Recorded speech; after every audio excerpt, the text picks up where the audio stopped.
आदर में सम्मान के योग्य प्रबंधक गण, प्रधानाचार्य महोदया, अध्यापक गण एवं मेरे प्रिय सहपाठियों, सुप्रभात। मैं आरुषि, कक्षा छठी लीली की छात्रा, आज आप सभी के सामने एक कहानी प्रस्तुत करने जा रही हूँ। मेरी कहानी का नाम है दादाजी की सीख। एक बार एक छोटे से गांव में एक अर्जुन नाम का लड़का रहता था।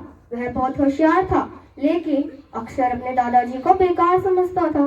वह सोचता था कि दादाजी तो पुराने ख्यालों के हैं, उनकी बातें अब इस जमाने में किसी काम की नहीं। एक दिन वह अपने मित्रों के साथ क्रिकेट खेल रहा था। खेलते समय उसकी गेंद गांव के एक बड़े व घने पेड़ के नीचे चली गई। तब वह उस गेंद को लेने गया तो उसकी नजर वहां उसकी मोटी व मजबूत जड़ों पर पड़ी। तब उसने देखा कि उसके दादाजी टहलते हुए उसके पास आ रहे हैं। दादाजी आए और बोले, बेटा इस पेड़ की जड़ों को देखो, यह इसे मजबूती से पकड़कर खड़ा रखती है। यदि जड़ें न होती तो यह पेड़ गिर जाता। अर्जुन बोला, दादाजी इससे क्या हुआ? दादाजी मुस्कुराए और बोले, बेटा हम बुजुर्ग इस पेड़ की जड़ों की तरह हैं। जैसे एक पेड़ जड़ों पर निर्भर होता है, उसी तरह एक परिवार बुजुर्गों के अनुभव व संस्कारों पर निर्भर होता है। दादाजी की यह बात सुनकर अर्जुन सोचता है कि अर्जुन एक बार में ही समझ गया कि दादाजी क्यों इतनी महत्वपूर्ण बातें सिखाते हैं। वह अपने दादाजी का आदर करने लगा और आगे से उनकी बातों को ध्यान से सुनने लगा। शिक्षा, बुजुर्ग हमारे परिवार की जड़ें होते हैं, हमें उनका आदर करना चाहिए। बुजुर्गों के अनुभव व संस्कार हमें हमारी जीवन की कठिनाइयों में ताकत देते हैं। धन्यवाद। आपका दिन मंगलमय हो।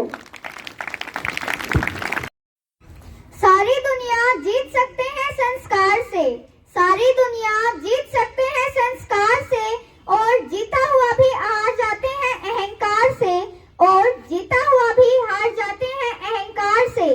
सुप्रभात। परम आदरणीय अध्यापकगण एवं मेरे प्रिय सहपाठियों, मैं अर्पित आज बुजुर्गों से होती संस्कारों की खेती विषय पर अपने विचार प्रकट करने जा रही हूँ। हम उस भारत देश के वासी हैं जहाँ के संस्कारों की चर्चा पूरे विश्व में की जाती है, और उन संस्कारों को एक पीढ़ी से दूसरी पीढ़ी तक रोपित करने का काम करते हैं हमारे बड़े बुजुर्ग, जिनकी उपस्थिति में छोटे छोटे बच्चों की परवरिश पर सकारात्मक प्रभाव पड़ता है। बुजुर्ग न केवल संस्कार व प्यार देते हैं, बल्कि समय समय पर डॉक्टर, शिक्षक और मित्र भी बन जाते हैं। संस्कार शब्द हमारी संस्कृत भाषा के सम उपसर्ग और क्रिया धातु से बना है, जिसका अर्थ है शुद्धिकरण, अर्थात तन और मन का शुद्ध होना। संस्कार किसी किताब से पढ़कर नहीं सीखे जाते, बल्कि ये तो सीखे जाते हैं अपने परिवार से, अपने परिवार के बड़े बुजुर्गों से। संस्कार विहीन व्यक्ति पशु तुल्य होता है। किसी ने क्या खूब कहा है कि बोली बता देती है व्यवहार कैसा है, कि बोली बता देती है व्यवहार कैसा है, और संस्कार बता देते हैं परिवार कैसा है, और संस्कार बता देते हैं परिवार कैसा है। यहाँ उपस्थित सदस्यों ने उस दौर को शायद जिया होगा या सुना होगा कि बच्चे की पहली डॉक्टर उसकी दादी नानी होती हैं। बच्चे को कैसे उठाएं, कैसे सुलाएं, मालिश कैसे करें, और छोटी छोटी बीमारियों का इलाज घरेलू नुस्खों से कैसे करें, इसका एक विशाल खजाना दादी नानी के पास होता है, जो बच्चे को स्वस्थ रखने में अपनी जीवन पर्यंत आवश्यक भूमिका निभाते हैं।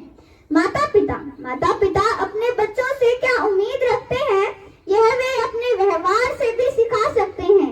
यदि घर में बुजुर्ग हैं और माता पिता उनका आदर करते हैं, उनकी भावनाओं का ध्यान रखते हैं, तो बच्चे भी अपने आप बड़ों का आदर व सम्मान करना सीख जाते हैं।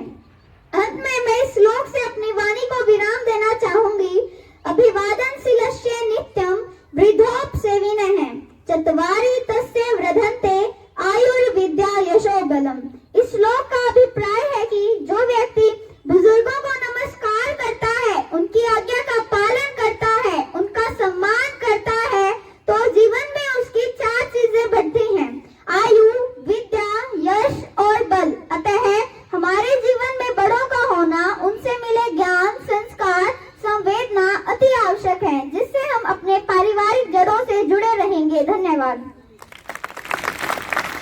धन्यवाद। यह प्रस्तुति